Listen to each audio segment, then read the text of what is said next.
नमस्कार. महाराष्ट्र शेतीप्रधान राज्य आहे. आपल्या राज्याची अर्थव्यवस्था, ग्रामीण जीवन, उद्योग आणि पर्यावरण हे मोठ्या प्रमाणात पाण्यावर अवलंबून आहे. त्यामुळे जलसुरक्षा ही आज केवळ विकासाची नव्हे तर अस्तित्वाची गरज आपण समजू शकतो. यावर्षी एल निनोमुळे मान्सूनच्या पावसावर परिणाम होऊ शकतो. हवामान विभागाने राज्यात सरासरीपेक्षा कमी पाऊस होण्याचा अंदाज व्यक्त केलेला आहे. यामागे जागतिक हवामान बदलासोबतच एल निनो या हवामान घटनेचाही प्रभाव असल्याचे तज्ज्ञ सांगतात. यामुळे पाऊस कमी पडणे, पावसाचे असमान वितरण होणे किंवा काही भागामध्ये पाण्याची टंचाई निर्माण होण्याची शक्यता वाढते. अशा परिस्थितीत केवळ पावसाची वाट पाहून चालणार नाही तर उपलब्ध पाण्याचे योग्य नियोजन आणि संवर्धन करणे अतिशय आवश्यक असून आपण पाऊस वाढवू शकत नाही, पण पडणारा प्रत्येक थेंब वाढवू शकतो. पाऊस जमिनीत मुरू शकतो, भूजल साठे वाढवू शकतो आणि हाच जलसंधारणाचा मूल मंत्र. आज राज्यातील अनेक मोठी धरणे पूर्ण क्षमतेने भरली नाहीत, तर भविष्यात पिण्याचे पाणी, शेती आणि उद्योगासाठी आव्हाने निर्माण होऊ शकतात. त्यामुळे जलसंधारण ही काळाची गरज आहे. मृद व जलसंधारण विभागाने या पार्श्वभूमीवर राज्यभर मोठ्या प्रमाणात कामे हाती घेतली आहेत.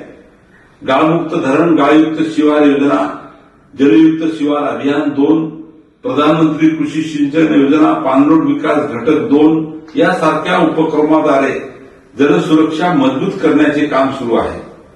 सन 2025-26 मध्ये गाळमुक्त धरण व गाळयुक्त शिवार योजनेअंतर्गत सुमारे 3 कोटी घनमीटर गाळ काढण्यात आला आणि तो शेतकऱ्याच्या शेतात पसरवण्यात आलेला आहे.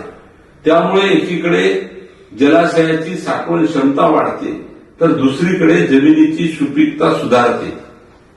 तलावामधून काढलेला गाळ शेतात पसरवलेल्या शेतकऱ्यांना मार्च 2026 मध्ये 23 कोटी निधी देण्याचा निर्णय सरकारने जाणीवपूर्वक घेतलेला आहे. यामुळे राज्यभरातून या योजनेला चांगला प्रतिसाद मिळाला. तसेच जलयुक्त शिवार अभियान 2 अंतर्गत सुमारे 1 कोटी 40 लाख कामे प्रस्तावित करण्यात आली आहेत. त्यापैकी मोठ्या प्रमाणात कामे पूर्ण झाली असून उर्वरित कामे याच वर्षात पूर्ण करण्याचे निर्देश देण्यात आलेले आहेत. प्रधानमंत्री कृषी योजना पाणलोट विकास घटक 2 अंतर्गत हजारो शेतकऱ्यांना वैयक्तिक लाभ देण्यात आलेले असून यामुळे जलसंधारण आणि शेती विकास याचा प्रभावी समन्वय साधला जातो. बंधू आणि भगिनींनो, जलसंधारण म्हणजे फक्त पाणी अडवणे नाही. जलसंधारण म्हणजे पर्यावरण संवर्धन. जलसंधारण म्हणजे भूजल पुनर्भरण. जलसंधारण म्हणजे शेतकऱ्यांना उत्पन्नाची सुरक्षा आणि जलसंधारण म्हणजे भविष्यातील पिढ्यांसाठी पाण्याची शाश्वत व्यवस्था. आज हवामान बदलाच्या संकटासमोर संपूर्ण जग उभे आहे. अशा वेळी महाराष्ट्राने जलसंधारणाच्या माध्यमातून एक लोकचळवळ उभी करणे काळाची गरज आहे. शासन, प्रशासन, स्वयंसेवी संस्था आणि सामान्य नागरिक यांनी एकत्रितपणे या अभियानात सहभागी होणं गरजेचं आहे. मृद व जलसंधारण मंत्री म्हणून मी राज्यातील जलसंधारणाच्या कामासाठी कुठेही निधीची कमतरता भासू देणार नाही याची ग्वाही आणि हमी देतो.